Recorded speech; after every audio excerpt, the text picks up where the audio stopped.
Alam niyo mga kaibigan, good news. Good news na good news. Alam niyo kung bakit? Ah, Recently, itong mga nakaraan, itong si Cuadro Alas ay maraming mga solid supporters. At saka marami ding bumigay. At saka nakipag bangayan sa kanya, may sama ng loob, nagalit. At saka mayroon pang naningil ng utang.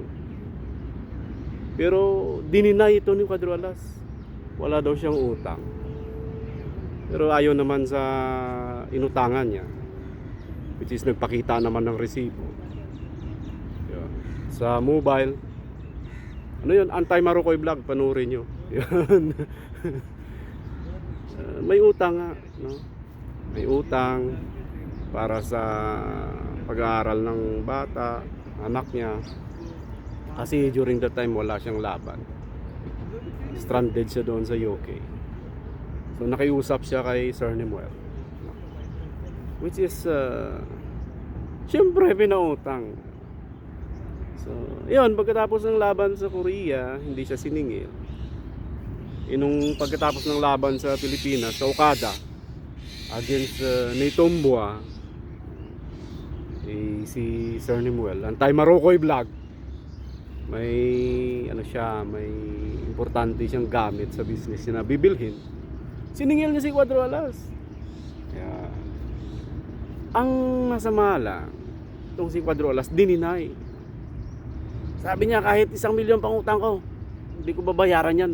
At sino bang Nemuel na yan? Hindi ko kilala yan. So kung sa'yo gagawin yun, anong reaksyon mo? Hindi ka ba magagalit? Diba? So ginawa, binanatan siya. Yan, hanggang sa syempre nagkasamaan na ng loob.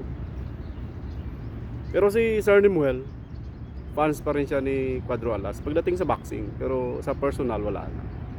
Iwan ko lang kung maghihilom pa yun ng sugat na yun, pero wala na. So recently lang, last 2 days, nagbayad na si Cuadro Alas kay Sir Stephen Dunas, yung cutman ni Cuadro Alas. Kasi ang nagbayad nun kay Sir Nemuel, si Sir Stephen. Yeah.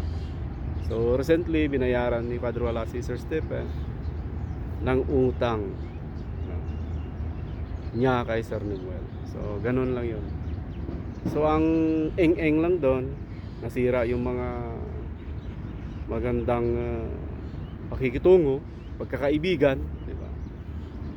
May nagparatang na mali pero tama naman pala, di ba? So ganoon lang 'yon. So dapat makinig din tayo doon sa mga malalawak yung pag-iisip, yung mga malilinaw yung pananaw. Makinig tayo doon sa mga taong makapagbigay sa atin ng mga positive vibes, yung makakatulong sa sarili natin. Huwag tayong makisalamahula, makipagsalamuha, yun, o makipagbanding doon sa mga taong mga sakitin, mga taong may hika, may sipon, may ubo, high blood, luga.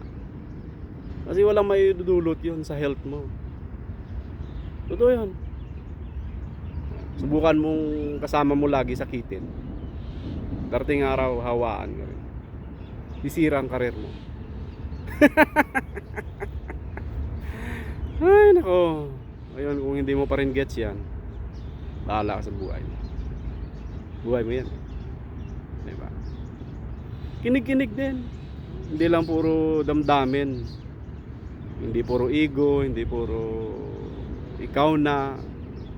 Ganon, makinig din tayo minsan. Kasi tao tayo eh, diba? Kapag tao, may kahinaan. Kapag tao, nagkakasakit. Agree nga yung uwak, diba? Ayan mga kaibigan. So, kinig-kinig din sa mga concern. Yan, concern sa'yo. Huwag lang puro doon sa masaya, pero ibabagsak ka pala. Hindi ka nila ibabagsak, pero yung mga galawan, Doon talaga papunta kasi wala eh. No? Wala. So, bahala na kayo sa buhay nyo. Tatanda nyo na. So, congratulations ha. So, good. Isang magandang pinakita ni Cuadro Alas. Nagbayad siya ng kanyang utang kay Sir Nemuel. So, ganun lang yun. Bye-bye.